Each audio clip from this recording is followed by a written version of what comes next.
James Thompson, han er ude sit favoritemne lige nu. Banen er tør. Det er der, han er bedst. Her har vi manden på pole position, Felix da Costa, portugisisk Chevrolet-kører, som altså er med i det britiske Bamboo-team her, sammen med i øvrigt hans teamkammerat Harry Walkhardt.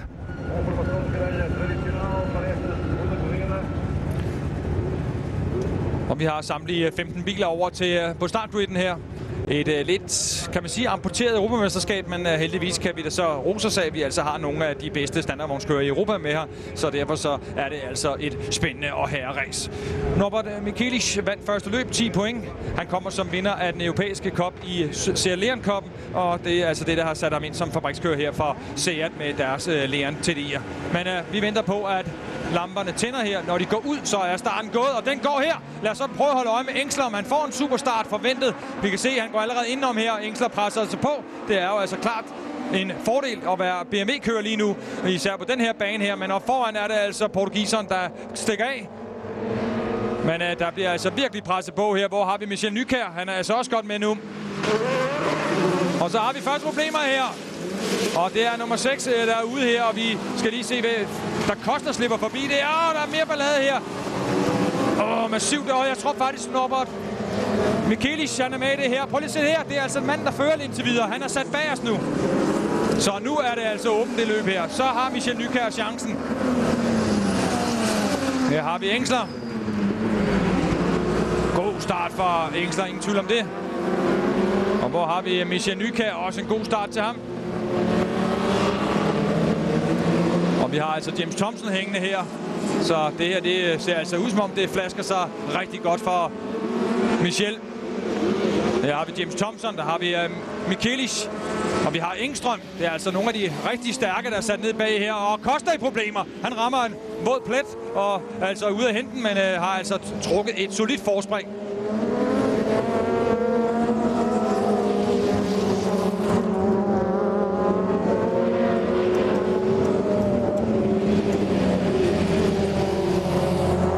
Det er så åbent, som det kan være lige nu, fordi lige nu er det jo faktisk Harry Walkhardt, der ligger super godt i det her. Hvis vi lige skal se Felix da Costa, ja, han har 1 point.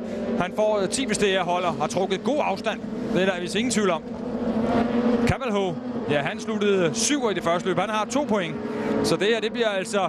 Men se lige Poulsen. Per Poulsen har vi helt glemt. Han startede sidst. Han ligger 6'er. En super start til Per Poulsen. Og ligger faktisk rigtig godt her. Og presser faktisk Frans Engsler. Man må sige, at Per Poulsen, han har fået noget ud af hans sæson i DTC. Her ligger han altså og presser på i den europæiske liga her.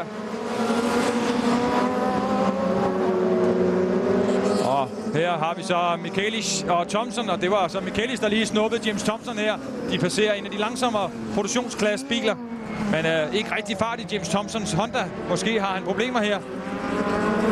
Men hænger der på Michelisz. Den er lidt skadet, den bil.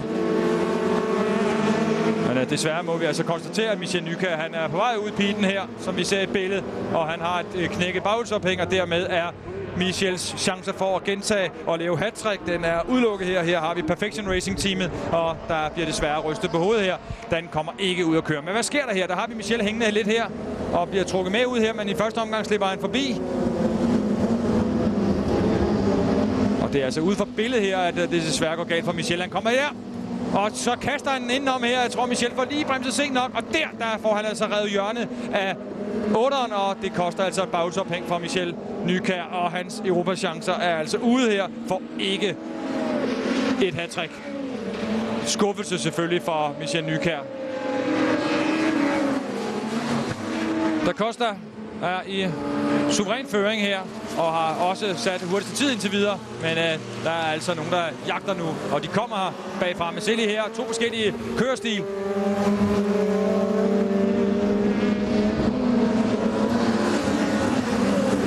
Michelisz har altså en kæmpe fordel ved at have den her suverænt trækkende Seat Leon TDI'er. Men her der skal vi se Calverho. Vi har så bag ved ham, der har vi så den lynhurtige Walkhardt for Storbritannien med nummer 10. Per Poulsen stadigvæk på en 6. plads. Har Michelisz bag sig nu. Det er ude for billedet her. Og her har vi så Frans Engsler. Ja, han kan altså meget let gå hen og blive en europamester på det her. Sluttet 2'er. 8 point, og hvis han slutter 4 her, ja, så scorer han altså 5 point oveni, så kommer han op på 13. Så skal han med op her, Engsler, hvis han skal gøre sig et forhåb om at komme med. Der bliver altså åbnet med en ladeport. Men Walkart er altså oppe. Og de triste billeder af Michel Nykjærs Chevrolet Lacetti. Skal lige have skiftet baghjulet, så de kan skubbe den ind. Men lad os komme tilbage til den her herlige kamp. Britiske Walkart er altså kommet op på en anden plads. Og foran at der Costa forsvundet. Engsler er tæt nu. Kommer der så et forsøg her for Engsler. Har lidt en fordel lige nu, Engsler, med de betingelser, der er her. Slipstreamer her. Bliver liggende bagved. Kommer der en udbremsning her. Man må sige, at Engsler, han er jo altså en gentlemanskører. Der er ingen tvivl om. Hvis han laver en... Vi har altså mistet, der Costa op foran. Det er sket ud fra min synsvinkel. Det beklager, hvis vi lige fik sagt forkert her. Vi har altså fået britiske Walkart op på en føring nu. Michaelis er altså hurtigt bag Per Poulsen. Hvor er der Costa hen? Han kører her. Hvad er problemet? Han var altså i føring.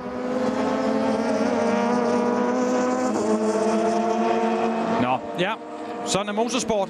Der skal bare knipses med fingrene, så har vi et skift her. Nu fik vi altså britiske Walkart op, og han ligger nu til at kunne vinde det her løb. Han har 4 point i forvejen.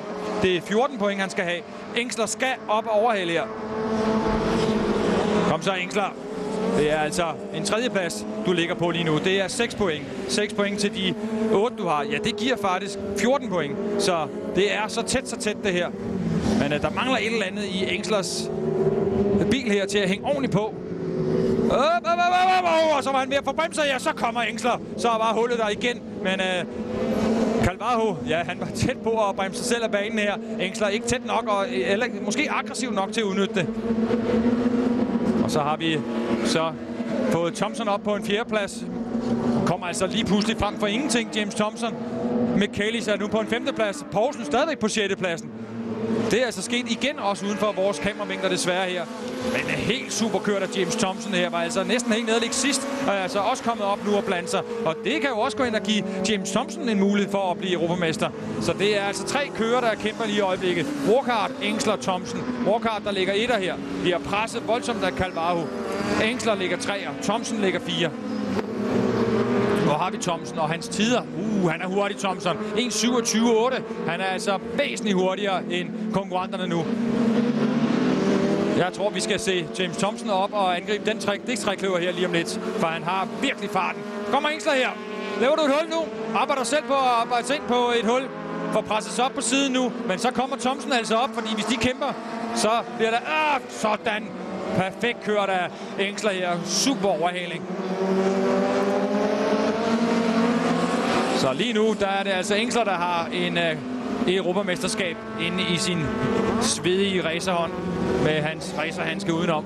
Der er ingen tvivl om, at det her det kan være til stor fordel for Engsler. For jeg tror, Thompson har altså en lille smule afstand op, og så skal han jo så først forbi Calvajo. Og selvom at Thompson er nok en af de dygtigste racerkører, der overhovedet er i standardbiler i øjeblikket til overhalinger, ja, så skal der altså bruges lidt omgang på at komme forbi. Walkart. Ja, han er altså også godt kørende nu. Hans sidste omgangstid 1.27.8.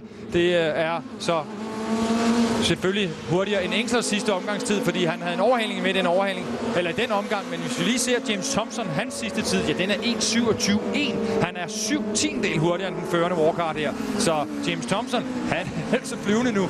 Det er nu, han viser, hvorfor han er en af verdens bedste standardvognskørere. Og Thompson kommer stille og roligt op nu til Calvajo. Og der er han ved at få kontakt. Vi snakker altså om på under 1 omgang, at han kommet helt op og skal slås om en mulig podieplacering. Han blev 3 af det første løb her, men 2 tredjepladser er altså ikke nok til James Thompson. Han skal op og have point for Frans Engsler, hvis det her skal lykkes.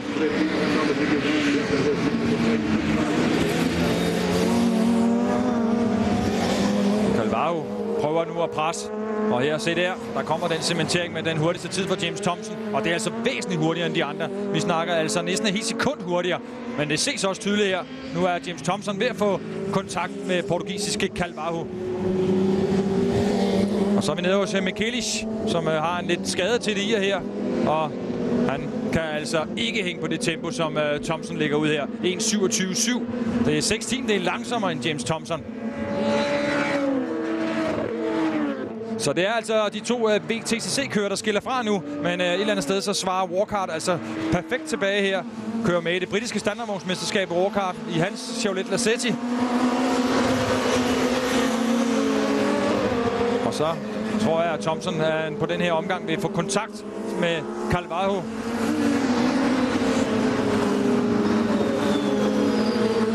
Men der kommer altså også lige en god tid. Så banen forbedrer sig altså hele tiden nu. 1.27.056, det er Walkarts sidste omgangstid. Men tager vi lige James Thompson, ja, 1.26.7. Stadigvæk hurtigere, men se her. 2 hurtige nedbremsninger, så er han oppe bag ved portugiseren. Og så er det bare et spørgsmål om, hvornår han finder vej forbi ham. Og er der en, der kan lave huller, så er det James Thompson. Det er der ikke nogen tvivl om. Men Carvalho bliver altså ikke bare lige at bide skære med. Har kørt masser af standardvognsløb her på banen i Braga. Til dem, der ikke lige var klar over, der lå en standardvogns racerbane her i Braga, ja, så er det selvfølgelig også, fordi byen måske er mest kendt for, at de har en go-kartbane, som der har været vært for hele 2 verdensmesterskaber i go-kart. Og det har gjort Braga kendt i motorsportskreds. Men nu er den altså kommet ind i kalenderen som arrangør af et europamesterskab, og det fungerer altså perfekt her i Portugal, så det kunne jo være muligt, at den kom ind i VTCC-kalenderen ud i fremtiden. Per Poulsen har mistet en placering til lynhurtige Engstrøm, som er gået forbi ham, så vores unge Per Poulsen ligger nu på en 7. plads. James Thompson op og pres her. Hartmann Racing bider skære nu. Dejligt at se de her Honda, altså er konkurrencedygtige stadigvæk med de her korter. Og så tror jeg altså, at han begynder at lurer nu James Thompson på, hvor han kan gå forbi. Prøv at se det her. Perfekt nedbremsning. Og så tager han ham simpelthen i exit. Så er det bare et spørgsmål, om han har nok. Ja, det har han. Kommer altså på yderbanen her. Side om side, men der må James trække sig fornuftigt. Men så får han altså tvunget portugiseren til at bremse for sent. Og så kan han snuppe ham i udgangen af svinge her. Mesterkørsel det her for James Thompson. Nu op på en 3. plads. Og dermed scorer han altså 2 gange 6 point. Hvis det her holder, det er 12 point. Det er ikke nok. Engster vil være europamester.